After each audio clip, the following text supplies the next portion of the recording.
We are typically, we're a human resource department. So we typically have needs in the human resources side of things because we're a service delivery model. So we don't typically require a lot in the capital budget. However, this year you'll see that we do have 3 different distinct areas where we have needs. And so I'm going to have the gentlemen that are with me explain it. First, David's going to go over just a quick overview of the totality of the request, and then we'll have each representative come so that they can best answer any questions that you have. So I would suggest that you ask the question when the person presenting it, or if you'd rather wait till the end, I can follow up with any answers for you. Okay. Yep. So first off, our biggest request at this point is we want to replace the EPDM roof at Richardson Olmsted School, and that's a cost of $600,000. We also want to replace the synthetic turf that is over at the Moscato Stadium. Originally that amount was $200,000. However, and Bill will get more into this, Bill Matthews, who's our athletic director, he'll get more into that, but we reduced it down by about $15,000. So it's $185,000 is what we're requesting. We're also looking to replace the Moscato Stadium press box lift that brings the people up to the press box if needed. That's an ADA requirement. We're also looking at installing new battery backups for our systems over at the middle school and the high school.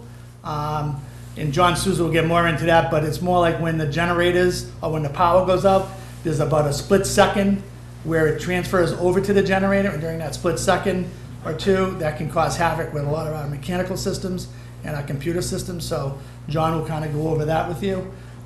John is also requesting for the technology piece, $136,140.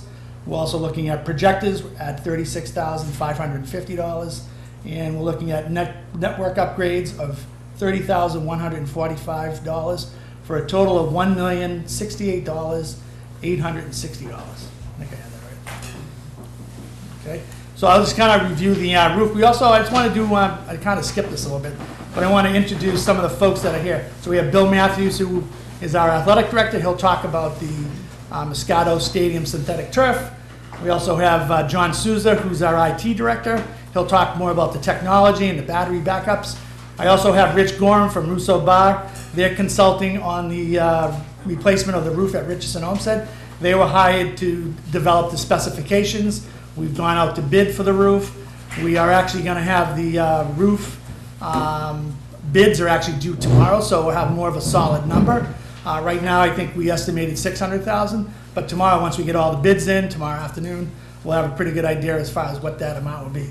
So basically, again, going back to the roof project, the roof is 20 years old. We're going to remove the entire, it's just a flat roof, it's not the slate roof, so it's all the rubber EPDM roof membrane, flashing, and we're also going to re-insulate the roof, and there's some new requirements that are required as far as insulation. So I think right now, and Rich could probably answer this question a lot better than I could, I think right now we have about 3 inches of insulation on the roof, but I think we have to bring that up to about 5 inches, so it's going to be even more insulated than what it currently is. This is just a picture of the field seams, which have been recently, we've been doing a lot of repairs up there the last couple of years. Some of them have torn. There's different issues with those. This is a pretty good picture. This kind of shows you what the flat roof looks like. This is all our mechanical systems. We have rooftop units that are up there. We don't have any kind of walking paths that are there. That's one of the things that will be part of this project, is we'll have walking paths that are put on the roof so that people are not walking right on the roof to repair some of the mechanical systems. There'll also be walking paths along the edge where the slates are, in case any of the slates were to come off. Instead of going right into the roof membrane, they'll be blocked by the walking paths, which are made out of basically cement squares, like brick type things. Now back onto the wheelchair lift. Again, this is an ADA requirement. This is a picture of Moscato Stadium, the back of the stadium. This lift, again, is an ADA requirement. We have to have the lift in order to stay in compliance with handicap accessibility. Right now, it does not operate. We did get a quote for the $27,861. So we'd probably go back out to bid. We just got one quote on that, but we'd probably go out to bid to kind of solidify that number down the road. And so the next piece is John Souza, so we'll have John Souza come up. I don't know if you want to ask any questions on the roof or wait till the end. No, we probably do it while you're up. So you want to ask questions? Yeah, we'll ask the questions now for each section, that way you don't have to come back up. Any questions on roof? So how old is the roof in dire repair? I'll ask the Yeah, it's pretty much, it's 20 years old. The membrane, we've been doing a lot of repairs over the last couple of years, but it's really gotten to the point, we actually engaged Russo Bar over the summer to take a look at the rubber roof, and basically they said that we have to get that repaired or replaced, so. Yeah, the roof is basically, there were tears and splits in the rubber of the roof. That was when we were up there doing the investigation. We did, during the design phase, a number of test cuts. The insulation ranged in being from damp to wet. We did about 9 test cuts throughout the field of the roof. Good thing here is the steel deck is not deteriorated as far as we can tell. And as part of the project, when the roof is taken completely off down to the steel deck, as David said, there are some new requirements as far as insulation, and it's basically that whenever you take a roof completely off down to the steel deck, you have to bring it up to the current building code in terms of R value. The R value required is an R value of 30. That's about 5.5 inches of insulation. And then you put your new roof system on top of that. We'll be taking the insulation, will be mechanically fastened to the existing steel deck, and then we'll be going back with an adhered 060 adhered PVC reinforced membrane. Very similar to what was done in the Easton Middle School, which we did with you folks back in 2009. The project also entails removal, replacement of the roof drains. As David said, walkway paths leading to and around the equipment, safety railings around the glass skylight, and at a couple of locations where there are openings, and wherever you will have to walk within 10 feet of the outside edge of a roof, you are required now to have railings by ocean. So we've included all of that stuff in the design. The other thing with this particular project is when there's freon and electrical refrigeration lines that come up onto the present roof that are very low to the roof right now, those lines have to be modified to accommodate that increased height on the roof. So that's been included in the scope of work. You folks will also be seeing a 20-year full systems warranty that covers the roof from there up, and it's got wind speed coverage up to 99 miles per hour. As David said, the bids are out. We're waiting for the bids to come in. The bids are actually due on Thursday at 11 a.m. So far, we've seen very good turnout. It's probably about 10 roofing contractors who've picked up plans and specs. We can expect to see 6 to 8 of them will probably actually bid on the project. We are taking advantage of this being one of the first or earliest projects out the door. Has a tendency to get better pricing for you folks, because the later you go into these months, that supply of contractors goes down, because everybody who's doing the school is putting projects out on the street to bid. So those prices have a tendency to start creeping up as the manpower is taken up for those kind of projects. So. How old is the roof now? I forget when. It's 20 years old. So it is 20. Yes. And so the new roof has 20-year warranty, so is the expectation that we'll get 20 out of the new roof? Or are you seeing with the increased products or 20 or more? The warranty is just it's a piece of paper. That's all it really is. prorated probably towards the end. No, it actually isn't. The warranties are actually not prorated. Good. But the roof systems that we've typically used, being what you have in the Easton Middle School, the CPC product has a lifespan of up to 32 years or more, depending upon how well it's taken care of. So. Just because it says 20 years, people think that sometimes you won't get more out of the warranty. You just don't have a warranty after that, after a certain point. So it's potentially, it's possible that you could see a 30, 32 years. Some of the oldest roofs are 35 years. So, and they perform well if they're taken care of. And do we have a maintenance program right now in place on our roof systems so that either annually or biannually they are checked by a contractor to make sure they're in good working order versus waiting until there's a leak or something along those lines? Yeah, so we have a roofing contractor that comes out and they kind of assess the roofs periodically, especially at the Richardson Homestead School. They come out twice a year to kind of assess it. And then we do repairs. As soon as we have leaks, We have roofing contractors, we bring them right in, they make the repairs. Obviously, we got students in the building, we have staff in the building, so they're really cognizant of any kind of leak or any kind of issue. So we get right on it as soon as possible. Additional questions? Have there been a lot of leaks from? Yeah, I mean, over the last couple of years, as it's been getting to the end of its life, it's really, there's been a lot more leaks, especially in the seams and stuff. So I think it really, at this point, we just have to do something about it. Have they caused much damage? No, I mean, just like ceiling stains and stuff like that. I mean, nothing, I don't think you want to wait forever, because then you will have a major problem. So I think you want to get ahead of it. So I think we're kind of right at the cusp of, we need to get it done now, otherwise we're going to get into that situation. Any additional comments, questions? Okay, thanks. Thank you so much. Thank you. Thanks. All right, thanks, Rich. Sure. You want me to operate this? Sure, you're gonna drive? Oh. Oh, no, you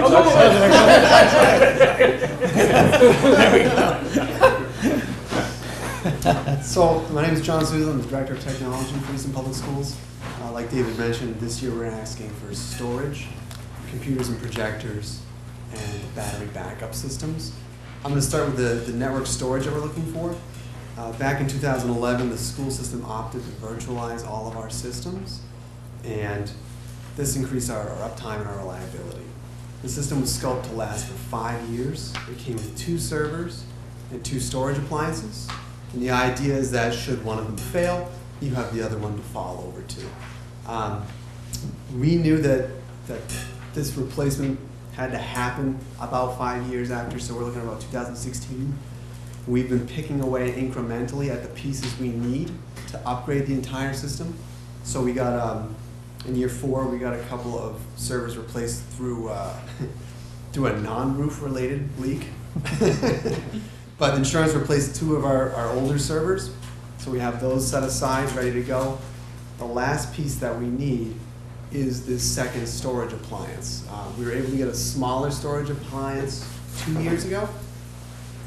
And once we get this second one in place, we'll have that redundant parity again. And we can move the remainder of our critical infrastructure over. The only hang up is you can't incrementally purchase a large storage appliance like this. You gotta buy the whole thing. And it's just cost prohibitive to have in our operating budget right now. If we want to go to the battery backup system, this is, we get an email every time we lose power in Easton, and I don't know what it is about Easton, but every time the wind blows, we seem to lose power. It comes out to about once a week. These are the battery systems that David mentioned. They live in our server rooms. Every time the power goes out, they carry us over, be it 10 seconds or 30 seconds until the generators can take over. Without these in place, those virtualized servers that I mentioned will just go off. And when they go off, that's our phones, our email, our internet, that's everything that runs the district. So having these battery backups is critical for day-to-day operations, specifically in Easton. I don't know why. The other problem when those systems go down hard like that without a battery backup is you don't know if they're going to come back up.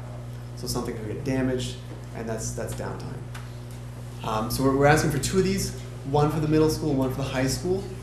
We eliminated the need for a third server room at Richardson Olmsted by consolidating everything to those middle school, high school locations. So we're just down to these 2 units now that we need. And then the last thing that we're asking for is the computers and projectors. So in 2015-16, we changed our budgeting system to a regular cycle of procurement. And instead of wait for something to fail mid-lesson for a teacher, we give each category of items an expected lifespan. So we replace computers every 6 years with models that were typically released 2 years prior, which is like buying a 2017 car new in 2019. Similarly, the town of Easton itself replaces computers every 4 years. 4 years would be wonderful for a replacement cycle for the school system, but the sheer amount of computers that we have just makes it not feasible. Similarly, we're seeing projectors prior to this cyclical purchasing model reaching 8, 9, even 10 years old. we were finding once they got to that age, they started burning through bulbs. They get hotter. It ended up making them more expensive because we were buying bulbs for them every few months. So as they increase in age, they burn through bulbs, higher equipment costs. We put them on the same 6-year cycle as the computers. So you get a new computer, you get a new projector, and then we'll see you in 6 years. Any equipment that we buy through this model that survives, so say it gets to year 7, we will recollect it as a technology department. We'll go through the system and we'll harvest all the parts that are still good. And if we have a full working computer still, we'll put that aside kind of as like an air and a spare model. So if somebody's computer dies, instead of wait 4 to 6 weeks for the whole PO process and ordering and delivery, we can give them an old computer, we'll order their new one, and then we can go back and replace their equipment for minimal downtime in the classroom. I will note too that we have moved away from purchasing the Mac computers. I mean, it's a special place in my heart for the Apple computers, but they've become too cost prohibitive for us. And the elementary and secondary education used to be their bread and butter, and they've just abandoned us. They've made their equipment more expensive. We can't take it apart and service the pieces anymore. So unfortunately, as we've moved to Google Apps in the district, we really don't have the need for the Mac-specific platform anymore. We moved away from it. So those are my big 3 items. If there's any questions, I'd be happy to answer them. Sure. If I can start with, I see you have 2 different size battery backups. Is Yes. that on purpose? So Yes. Yes. The high school's a much larger operation. The middle school is like a smaller secondary off-site operation. Now they back up each other as well, or no?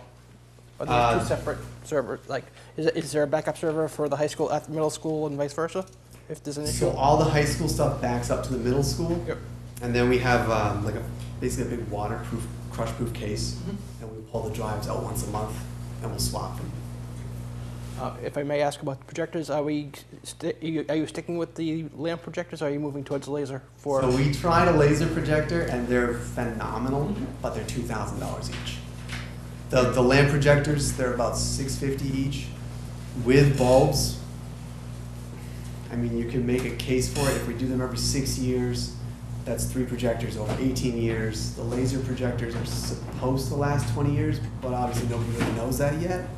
I'd love to get laser projectors, but we couldn't get nearly as many at this point. Great.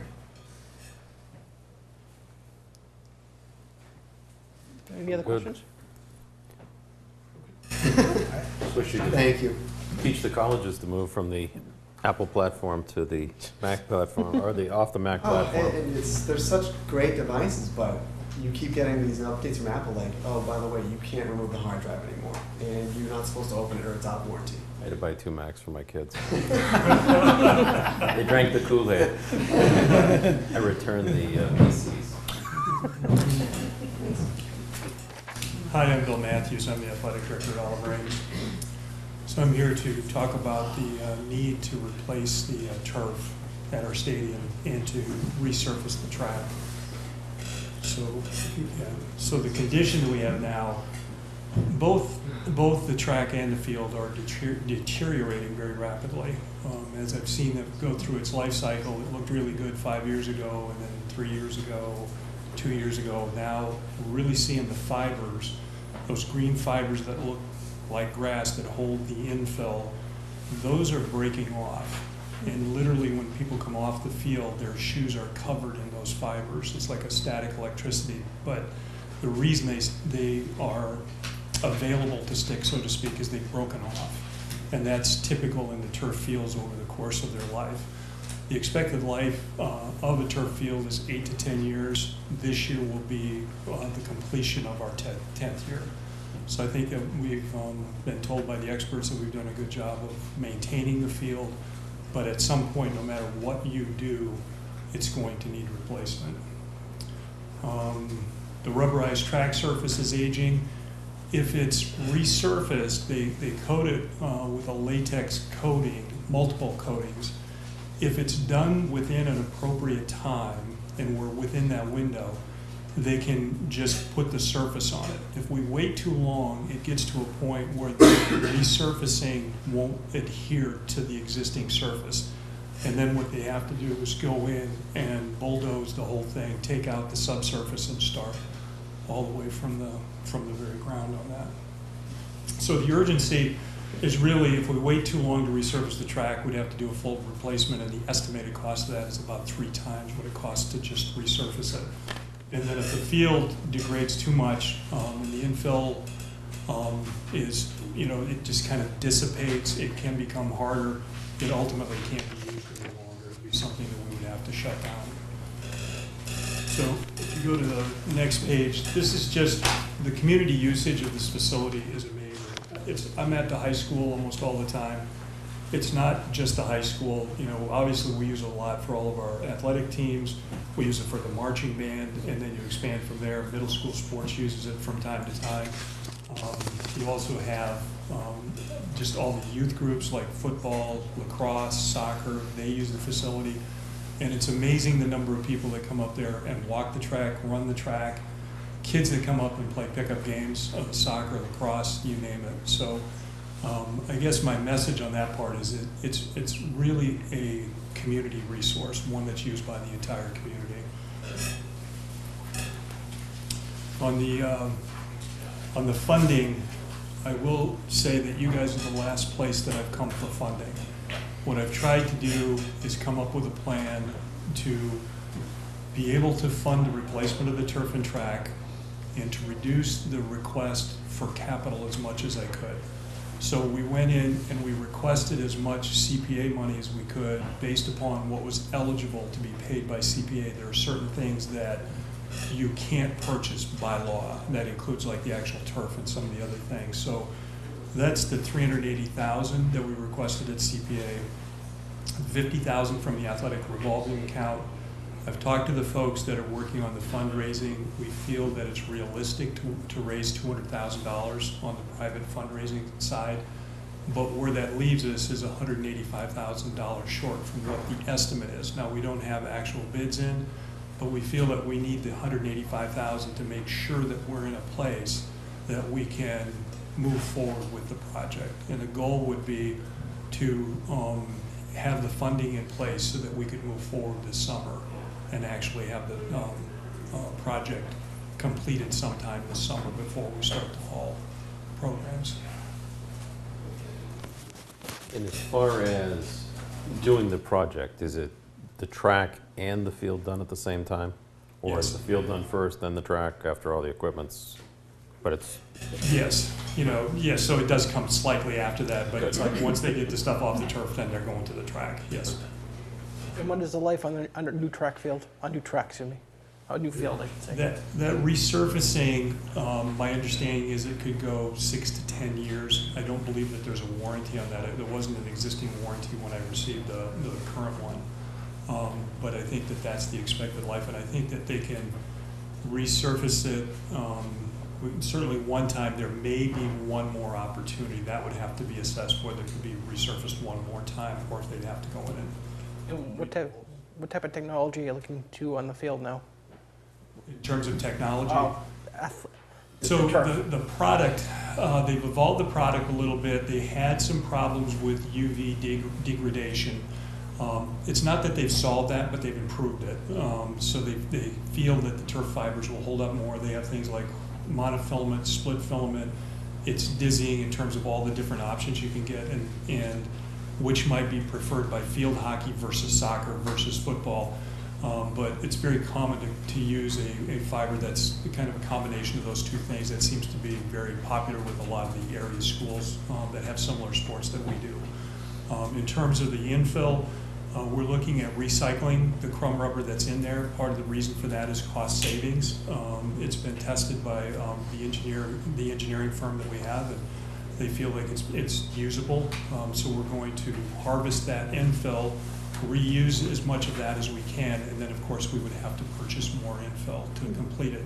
One of the other aspects of the project is to put an underlaying pad for safety purposes. It just is something that is expected to last through 2 life cycles of turf for 20 years.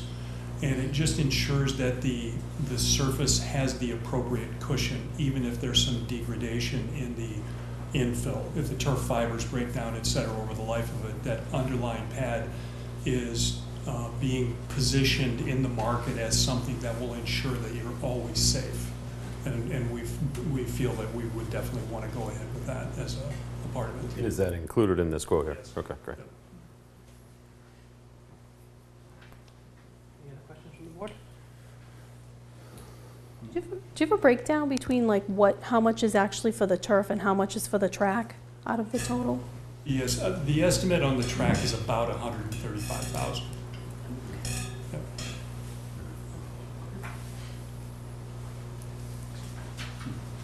Any questions? No, I'm good. Thank you, Bill. All right, great. Thank Thanks, you. guys. Appreciate it. Thank you.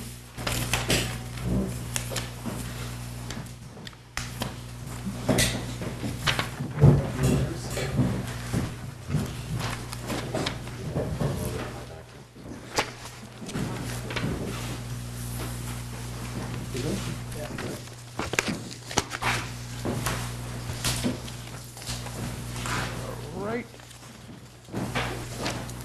And last but not least, he's on his way up. Great.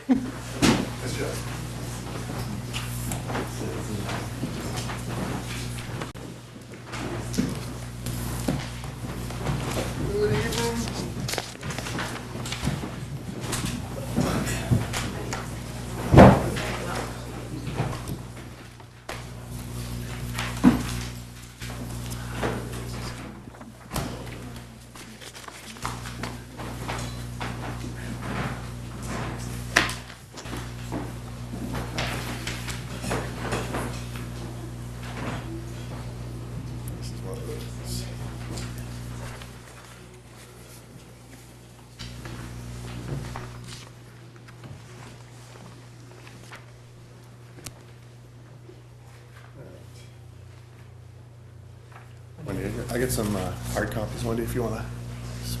Thank you. I think capital planning needs to invest in another HDMI cable. Yeah. I think I've got upstairs.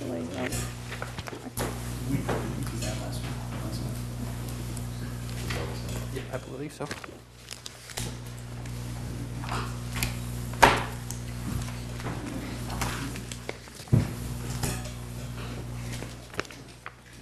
Good evening. Dave Field, Director of Public Works. With me is Jack Marsh, Water Operations Manager. We'll go over our capital plan. First, we'll go through the DPW operations requests, and then we'll go on to water. So this is just a listing of all our requests, and I'll go through those individually. So first and foremost, we're always looking for vehicles. It's our number one tool to do our jobs, whether it's patching roads or plowing. It's really our most important tool we have. We currently have 61 vehicles in the fleet with $6.9 million replacement cost. I know you've seen this before, so I'll go quickly, but in general, the life cycle cost of a vehicle increases over time. And if you don't retire that vehicle at the right time, you end up paying more for it. And I'll actually demonstrate that in a few slides. This is our recommended replacement schedule. The lighter trucks and cars are replaced more often, and the heavy-duty trucks can last up to 15 years. This is our statistics of where we stand with our overall fleet between operations and water. And the big takeaway here is that the average replacement age of our fleet is 20.23 years, where our target is 11.8 years. So we're keeping our vehicles too long, and that's costing us money. Our goal is to really be spending $600,000 a year to maintain our fleet where it is. If we don't fund that, if we're under that, our fleet gets older and our costs go up. If we actually do fund over that, we'll actually work in the other direction and hopefully reduce our costs.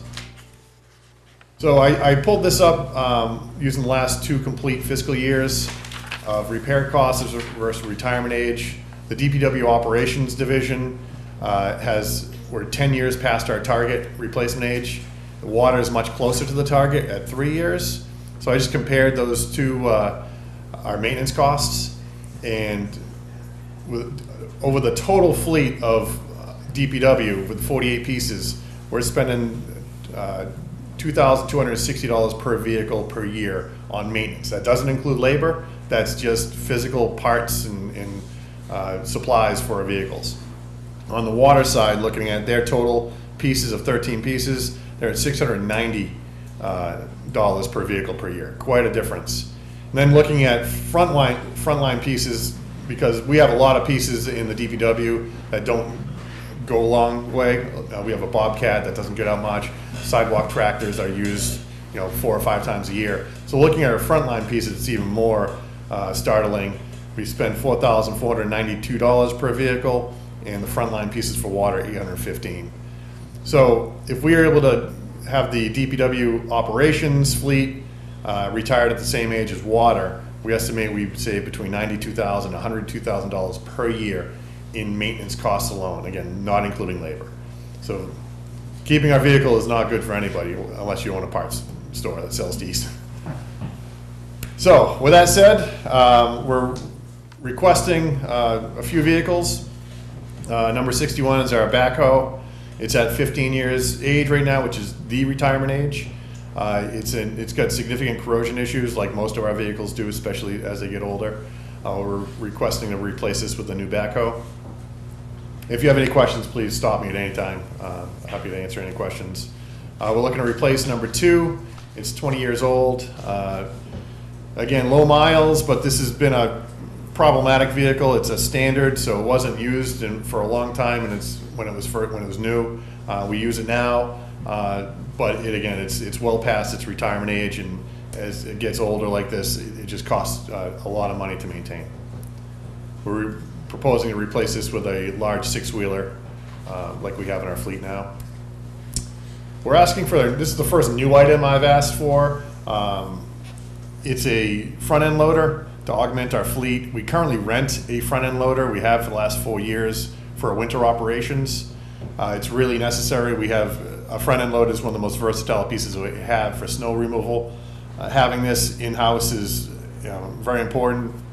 It gets a power angle plow, can do anything, maneuver in tight spaces, and then when we're done plowing roads, we put a pusher on it and send it to the schools and do parking lots. And again, it's a much more efficient way to clean and to plow. We currently rent a loader now, and we average about $27,000 a year in rental fees for that loader just for the winter season. So looking at the cost of $180,000 for new, that'll have a 7-year payback. It's just a matter of we take it out of the operations towards capital. So again, I highly recommend we go for the purchase on that. What do you think the lifespan would be for this? 15 years. 15 years. This, you've probably seen this in the last 4 or 5 years because it's been on every year. It hasn't been funded yet, but this is a 31-year-old F-350. It's a standard. It's going to get antique plates soon, I think. It's well past its retirement age. And number 40, the youngest vehicle we've tried to replace in a while on the operations side. It's 11 years old. It will not pass inspection, so this will come off the road in November. It has a significant frame corrosion, and we've been told it will no longer pass inspection, so it has to come off the road. This was the director's vehicle for a while. It's used extensively in our fleet for a lot of reasons, but it goes about 5,000 to 6,000 miles a year. Staff trainings, buildings, grounds uses it. It's important to replace that type of vehicle. Moving on to the water side, and Jack, chime in anytime you want. We're replacing number 130. This is at its retirement age. Again, water has an enterprise account, so it's generally been a lot easier to fund water vehicles. That's why their target replacement age is so much closer to the target. So this vehicle is just scheduled to be replaced. It's in fairly good shape. Because we have older pieces on the DPW side, we will probably transfer it to highway for the last few years of life we can suck out of it. But again, in an ideal world, we'd love to retire this straight out. But again, we have so many older pieces on highway, we will transfer it for the time being. And then number 131, again, 7 years, it's our F-150. We're going to retire that as well. It will be replaced with an F-250. and plow. So we've really made the decision to make sure all of our vehicles have that plow capability. We're trying to go away from those administrative vehicles for staff. Just gives us more redundancy with the amount of vehicles we have that are of the age we have. We do have a lot of breakdowns, so having spares is very important. And that's it for vehicles. Any questions on vehicles before I move on? Okay. Pavement management funding. So luckily we've been able to get about $500,000 a year for the last 6 years. It's been very important, been very helpful to our roadway network. I'm not sure if that's going to continue, but we're still making the request. Basically, we need to perform at least $1 million a year in road repairs to keep our road network at a level of service that we have today. Now, that actually might be a little low. I made a presentation to the Board of Selectmen a couple weeks ago, and that number is probably closer to 1.5 million. But between $1 and $1.5 million is really needed for our roads. We do get $730,000 a year in Chapter 90 money, but we do have to spend some of that to advance our TIP projects, to design those projects so they can be eligible for state funding. So we really usually have about $500,000 available in Chapter 90 money a year. So having the $500,000 of pavement management funding that's been borrowed historically has been important to maintain where we are. Next thing we're asking for is $200,000 a year in capital improvements. Again, this is really a token request. Our needs are much greater than that. Doran Whittier report back in 2014 found that we needed $21 million in repairs and renovations on the municipal side and $61 million a year in renovations on the school side. So the $200,000 doesn't do a lot, but it still gives us an ability to tackle projects, replace doors, fix roof leaks, boiler issues, all those things that need to get done. It's been a tremendous help for us. $200,000 was funded for the previous 3 years, and then last year we received $100,000 in funding, and that's gone a long way. And the items that we've completed are on the left, and kind of what we're proposing to do are on the right.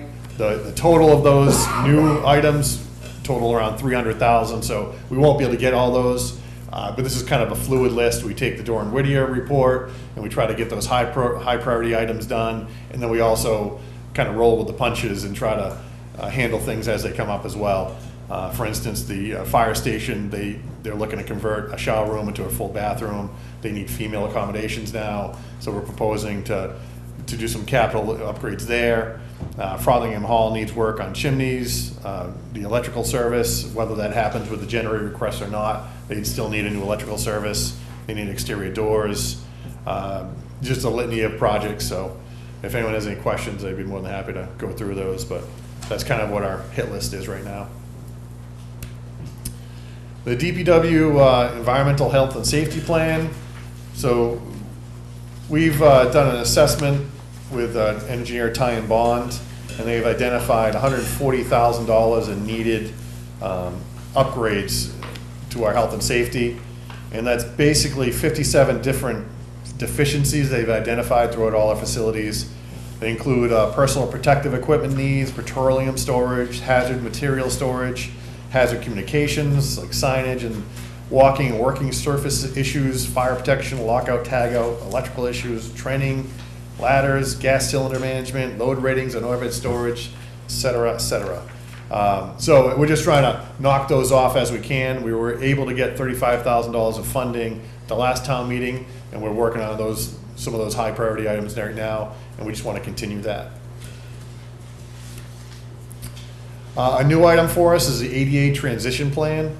As part of state and federal regulations, we're required to have accessible buildings, roads, and other facilities. Right now, we have $5 million of needs to bring our facilities and public ways into compliance.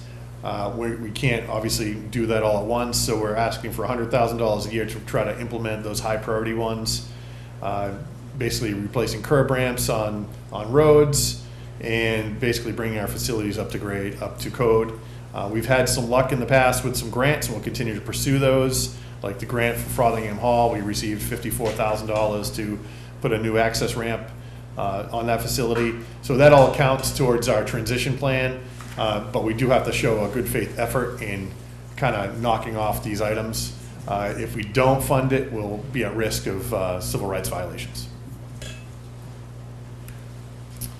And the last item, which is a new item that we just did a memo on last week, is the wastewater treatment plant tank repairs at Northeastern Village. You may have heard that we had a leak in December of a 28,000 gallon influent septic tank. So we're proposing some repairs on that. We'll be going for the Board of Selectmen on March 11th to discuss the report that was just finalized. But we're looking for $42,000 for structural repairs, which will include grout injection of the seams of the tank and additional waterproofing membrane, and then $12,000 for additional level monitoring and skater upgrades that were requested by the Board of Selectmen. I'll be happy to answer any questions you have on any of that. And moving on to the Water Division. Great, how are we doing today? How are you? Well, Dave already did, one division's requested $350,000. Dave already talked about the two vehicles, that's $100,000. The other items would be, the next one on the list was the washing the street tank repairs. We just had some inspections. They actually dive the tanks and do inside inspections and outside inspections. And including the report, we're looking at $100,000 for to come in. They'll actually power wash the entire tank. There's a bunch of little small deficiencies that they'll sand down to protect the tank. The last time we painted that was in 2005.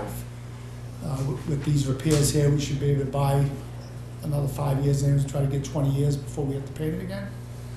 Painting is very expensive. I believe the last paint job was over $1 million for both tanks. This tank you're looking at here was put in 1982. It's a 2 million gallon storage tank. It's one of the two of the towns. The other one's an aerial shot of them when they were actually diving the tank. And they do videos and everything, inspections. All the work that would be taking place for this project would be that we'd have to take the tank out of service. We would not drain it. It's all on the outside. And then some vent closures up top and a couple other little things, some mortaring around the foundation. So it's just to protect the tank to hold us off to the next paint job. And then the other big one is $150,000 for a pilot program for the treatment plant that would take care of 3 of our pumping stations, about 40% of our supply down Red Mill Road. You've all seen that on the capital budget for a treatment plant. We've kept pushing it off. We've managed it over the years. We've blended it with the other waters. One station's getting very high in the manganese on the level that the state has actually started to speak out a little. We blend that with one of the others. I promised the DEP that we wouldn't run that unless we're blending it to keep the levels down. Levels for manganese, it's more for infants that you worry about that because of manganese and formula. If they make it formula with water, it starts to become a health issue. So we have kind of managed this through the years. It is time to act now. If you live in that corner of town, there is a lot of water quality complaints. It's very similar to everybody's seen Norton in the news when they were in there. We're not a lot different. We do all our flushing programs to maintain everything. So this year would be the money for the pilot program. That would get us the engineering, and the DEP needs to approve the process. This would also give us the best available process. Probably looking at a green sand plant. It's nothing super sophisticated. Probably the following year would be in looking for money to build a plant, which would be a big number at that point. Probably $6 to $7 million to put a plant in. Something you don't really have a choice. You just have to do it.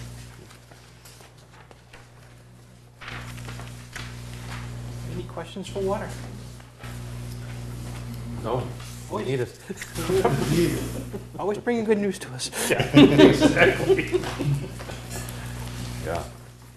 No, as far as all the vehicles, DPW, the trainings, the signs, the budget, I can't complain about any of it. All right, thank you. All right. Thank you, guys. Thank you very much. Good night.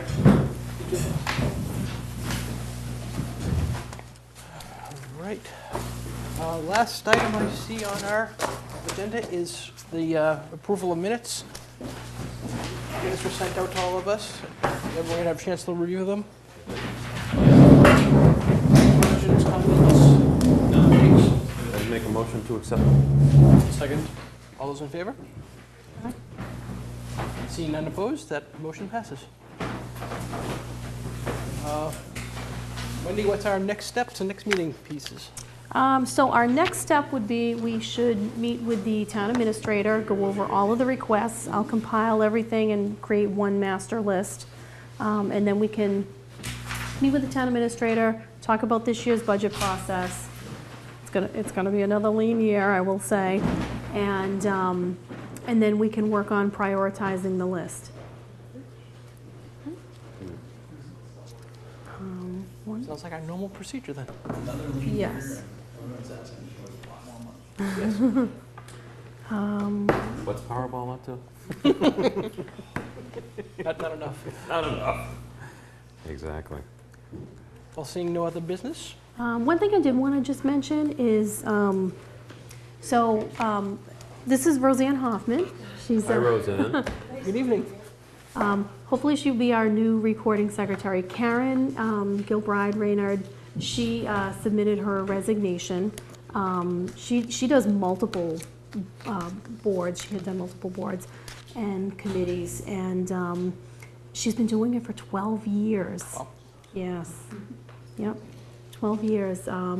But she's moving on to other things, and so I just wanted to acknowledge that and to, thank her for her service. Yes. I would second that motion. No? No. Most definitely. She's done a great job, so Yeah, definitely. appreciate all of her efforts. And we welcome you to this lovely opportunity.